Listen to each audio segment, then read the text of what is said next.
Hello friends, आज इस video में हम आरआरबी जेई के द्वारा जो लेटेस्ट नोटिफिकेशन आया हुआ है जो कि डेटेड है 18/9/2025 के, तो उसके बारे में हम लोग डिटेल में देखेंगे कि नोटिफिकेशन में क्या क्या लिखा गया है। तो रेलवे ने स्टार्टिंग डेट जो एप्लीकेशन का होता है और क्लोज डेट उसके बारे में कोई मेंशन नहीं किया है।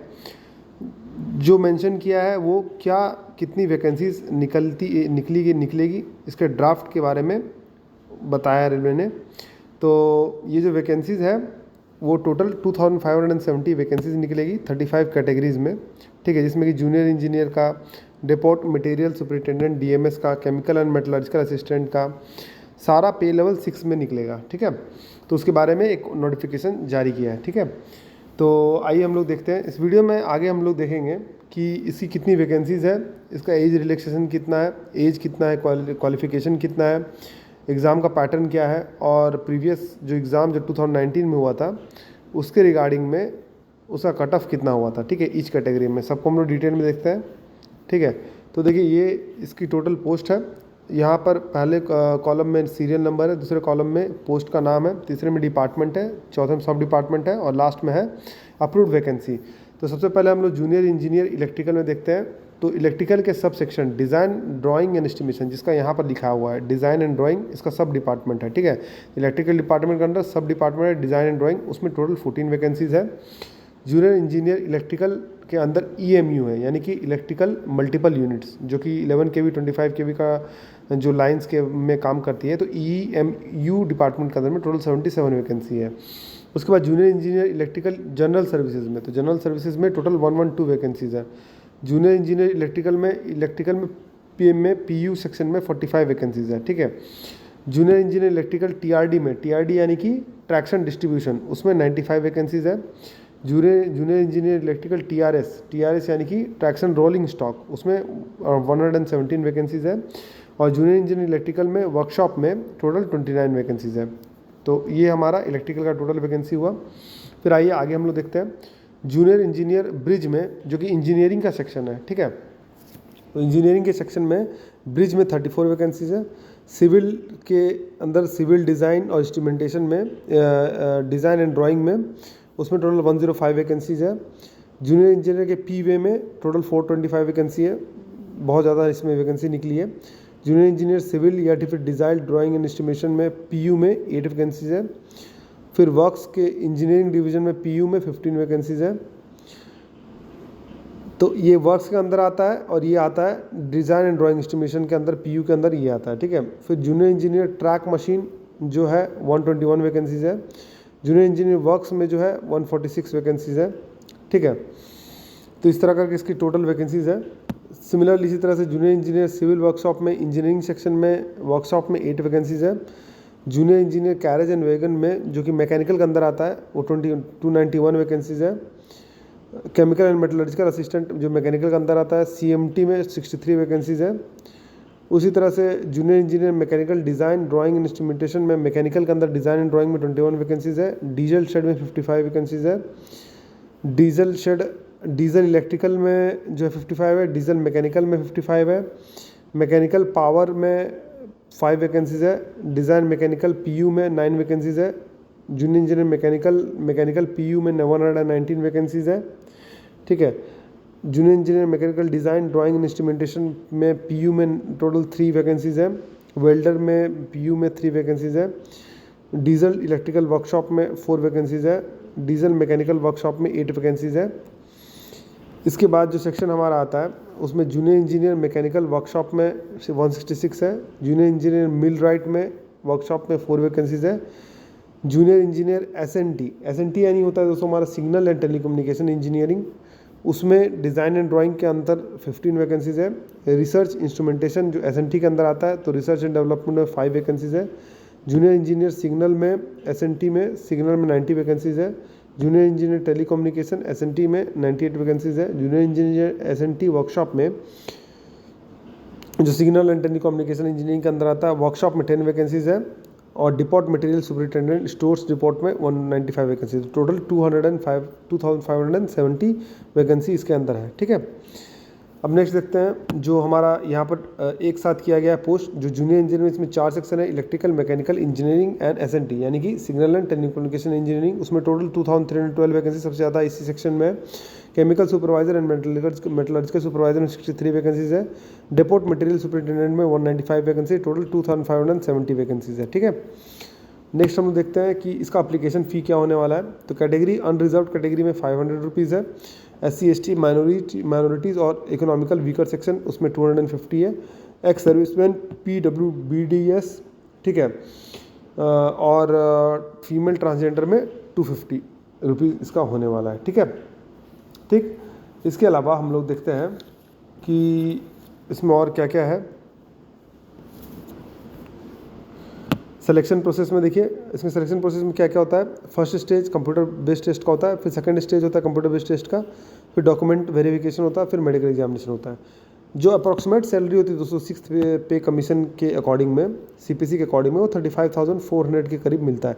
इसमें वो वेरिएबल होता है थोड़ा बहुत, लेकिन मोर रफली 35,000 आप एक्सपेक्ट कर सकते हैं इसकी जो सैलरी होगी। नेक्स्ट देखते हैं हम लोग एजुकेशन क्वालिफिकेशन क्या क्या नीडेड है। तो जूनियर इंजीनियर के लिए डिप्लोमा या डिग्री किसमें, इलेक्ट्रिकल, मैकेनिकल इंजीनियरिंग और SNT में यानी सिग्नल टेलीकम्युनिकेशन में, और relevant stream from recognised university में हो सकता है। डेपोट मटेरियल सुपरिटेंडेंट के लिए diploma and degree engineering from any discipline, किसी भी डिसिप्लिन में हो सकता है। Chemical supervisor and metallurgical supervisor के लिए bachelor degree in science and with physics and chemistry with minimum 55, यानी कि बैचलर डिग्री साइंस में होना चाहिए यानी BSc होना चाहिए, और फिजिक्स एंड केमिस्ट्री होना चाहिए, इसमें मिनिमम 55% मार्क्स होना चाहिए। ठीक है, नेक्स्ट देखते हैं हम लोग एज के बारे में देखते हैं दोस्तों। तो chemical supervisor and metallurgical supervisor इस पोस्ट के लिए जो एज है वो 18 to 36 हो सकती है। ठीक है, कॉमन इंजीनियरिंग नोटिफिकेशन के लिए ये 18 to 36 हो सकती है, इसके बारे में अभी क्लेरिफिकेशन नहीं आया है। Junior engineer depot material superintendent के लिए 18 to 36 हो सकती है। ठीक है, प्रिस्क्राइब नॉर्मल कोर्स में 18 to 33 है, इसमें 18 to 36 हो सकती है। ठीक है, कम्युनिटी और कैटेगरी में देखते हैं हम लोग एज रिलैक्सेशन क्या है। तो SC ST कैंडिडेट के लिए 5 ईयर्स है age relaxation. OBC non creamy layer candidates के लिए 3 ईयर्स है। ठीक है, देखिए ये जो वैकेंसी ये जो है दोस्तों, ये किसी एक खास पोस्ट और ख़ास नोटिफिकेशन के ज़रिए इसको निकाला जाएगा। तो अभी डिटेल में अब जब नोटिफिकेशन आएगा तो उसमें एज के बारे में क्लैरिटी दी जाएगी। ठीक है, नेक्स्ट देखते हैं हम लोग पर्सन विद डिसेबिलिटी, जिसमें अनरिजर्व कैटेगरी में 10 साल का रिलैक्सेशन है। OBC में 13 ईयर्स का है, SC ST में 15 ईयर्स का है। Jammu and Kashmir domicile period के लिए भी एक्स्ट्रा रिलैक्सेशन दिया हुआ है। उसके अलावा डिफेंस के लिए भी एक्स्ट्रा रिलैक्सेशन है। ये डिटेल नोटिफिकेशन में आप पढ़ लीजिएगा। ठीक है, अभी देखते हैं इसका एग्ज़ाम पैटर्न क्या होता है, जो मोस्ट इंपॉर्टेंट पॉइंट है हमारे लिए। तो एग्ज़ाम पैटर्न में क्या होता है, CBT 1 और CBT 2 एग्ज़ाम के लिए होगा। ठीक है, देखिए 1/3 नेगेटिव मार्क होगा हर एक क्वेश्चन के लिए CBTs के लिए। तो ड्यूरेशन क्या है, CBT 1 एग्ज़ाम का 90 मिनट्स है और CBT 2 एग्ज़ाम का 120 मिनट्स है। अब मार्किंग का स्कीम देखते हैं हम लोग। देखिए CBT 1 में 100 क्वेश्चन होंगे, CBT 2 में 150 क्वेश्चन होंगे। देखिए टाइप ऑफ क्वेश्चन क्या होंगे, कंप्यूटर बेस्ड टेस्ट होंगे, ऑब्जेक्टिव टाइप होंगे, मल्टीपल चॉइस क्वेश्चन होंगे। ठीक है, तो CBT 1 का एग्जाम पैटर्न देखते हैं हम लोग। तो देखिए सबसे पहले मैथमेटिक्स है, उसमें नंबर ऑफ क्वेश्चन 3 होंगे, मार्क्स 30 होंगे। ठीक है, जनरल इंटेलिजेंस एंड रीजनिंग के लिए होगा 25 नंबर ऑफ क्वेश्चन होंगे, मार्क्स 25 होंगे। इन दोनों के लिए आप IS अग्रवाल की बुक रिफ़र कर सकते हैं, जिसमें कि आपको बहुत ही हेल्प होगा, डिटेल में दिया गया है। और बहुत सारा टेस्ट सीरीज़ आप ज्वाइन कर सकते हैं, जैसे कि मैं आपको रिकमेंड करूँगा कि RRB JEE के लिए जो टेक्स्ट बुक की जो टेस्ट सीरीज होती है, जिसका एक कॉमन पास होता है ईयरली पास को आप लोग जनरली ये 400 रुपीज़ में आती है, उसको आप लेके उसको टेस्ट को सॉल्व कर सकते हैं, जो आपके लिए बहुत अफोर्डेबल होगा और कन्वीनियंट भी होगा। ठीक, नेक्स्ट देखते हैं हम लोग जनरल अवेयरनेस का। जनरल अवेयरनेस के 15 क्वेश्चन होंगे जो 15 मार्क्स होंगे, और जनरल साइंस 30 क्वेश्चन होंगे, 30 मार्क्स होंगे। जनरल साइंस के लिए आप लूसेंट की जो साइंस की बुक है उसको रेफर कर सकते हैं, या लूसेंट जनरल नॉलेज रेफर कर सकते हैं। जनरल अवेयरनेस के लिए आप कोई भी मैगजीन आप एक उठा सकते हैं, जिसमें कि जनरल अवेयरनेस, करंट अफेयर्स और स्टैटिक पोर्शन के बारे में दिया हुआ रहता है। आर्यहंत की बुक आती है, लूसेंट की बुक आती है, किसी को भी आप प्रीफर कर सकते हैं। ठीक है, तो इस तरह से जनरल अवेयरनेस को आप प्रिपेयर कर सकते हैं। तो टोटल क्वेश्चंस है 100 क्वेश्चंस और टोटल मार्क्स 100 मार्क्स है, और 1/3 उसमें नेगेटिव होता है। ठीक है, तो इस तरह का पैटर्न होता है, और उसमें टोटल एग्जामिनेशन होता है वो 1.5 घंटे का होता है, 90 मिनट्स का। अब CV2 एग्ज़ाम का पैटर्न होता है जिसमें देखिए जनरल अवेयरनेस होता है, 15 क्वेश्चन होते हैं, 15 मार्क्स होते हैं। सिमिलरली आप इसी तरह फॉलो कर सकते हैं, लूसेंट ले सकते हैं, या फिर जो मैगजीन आती है करंट अफेयर्स के लिए जिसमें कि ईयरली डाइजेस्ट होता है उसको आप पढ़ सकते हैं। ठीक है, तो उस तरह उसी लेवल का क्वेश्चन होगा, बहुत डेप्थ में नहीं रहेगा। अगर आप PCS लेवल के क्वेश्चन को एक्सपेक्ट नहीं कर सकते हैं, बहुत ही कॉमन जनरलाइज क्वेश्चन होंगे। ठीक है, फिर फिजिक्स एंड केमिस्ट्री के लिए अगेन लूसेंट आप पढ़ सकते हैं, 15 नंबर क्वेश्चन 15 मार्क्स के लिए। Basics of computer and application ये 10 क्वेश्चन 10 मार्क्स के लिए। इसके लिए मैंने आपको बताया, फिर से मैं आपको बताता हूँ कि टेक्स्ट बुक की जो टेस्ट पास प्रो आती है वो आपका RRB JEE के लिए भी होती है, वो कस्टमाइज बेस्ड क्वेश्चन होते हैं, उसमें आप उसको जाके सॉल्व कर सकते हैं। Basics of environment and pollution control, उसमें 10 क्वेश्चन होंगे, उसमें 10 मार्क्स होंगे। ये बेसिकली आपको करंट अफेयर्स और बाकी से मिल जाएंगे। बेसिक्स ऑफ इन्वायरमेंट्स का भी मिल जाएगा आपको। टेक्निकल एबिलिटीज़ जो है वो 100 है, यानी कि एग्जामिनेशन बेस्ड होता है, यानी कि जिसका इलेक्ट्रिकल होता है वो इलेक्ट्रिकल देगा, मैकेनिकल होता है उसका मैकेनिकल देगा, यानी टेक्निकल से रिलेटेड क्वेश्चन होंगे। मार्क्स 100 होंगे, 150 मार्क्स के क्वेश्चन होंगे, उसमें भी 1/3 नेगेटिव होगा। ठीक है, तो ये आपका कितना होगा 1/120 मिनट्स का टोटल होगा।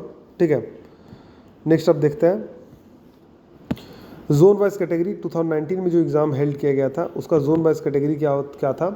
तो जोन वाइज कैटेगरी था आपका कैटेगरी का जनरल का कट ऑफ था 53.25, ये अहमदाबाद जोन के लिए था। SC के लिए 35.06, ST के लिए 41.59 और OBC के लिए 39.86। ठीक है, ये 100 में रिफ़र किया गया है तो उसका कट ऑफ उसके हिसाब से डिसाइड होता है।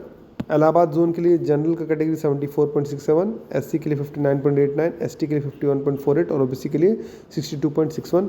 मुंबई के लिए जनरल कैटेगरी होगा 65.40, SC 52.55, ST 44.025 और OBC 54 की जो मार्क्स होगा, यही इसका कट ऑफ होता है।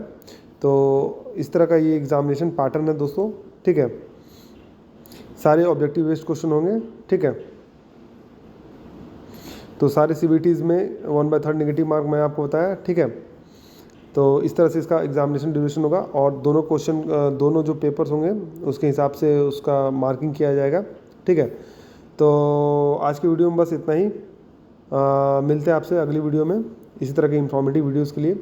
आप इस चैनल में बने रहिए। आप इस चैनल को लाइक कीजिए, फॉलो कीजिए, सब्सक्राइब कीजिए और बेल नोटिफिकेशन को जरूर प्रेस कर दीजिए ताकि इसी तरह के एग्जाम रिलेटेड इंपॉर्टेंट अपडेट्स मैं आपके पास लाता रहूँ। तो वीडियो में बने रहने के लिए धन्यवाद। मिलते हैं आपसे अगली वीडियो में।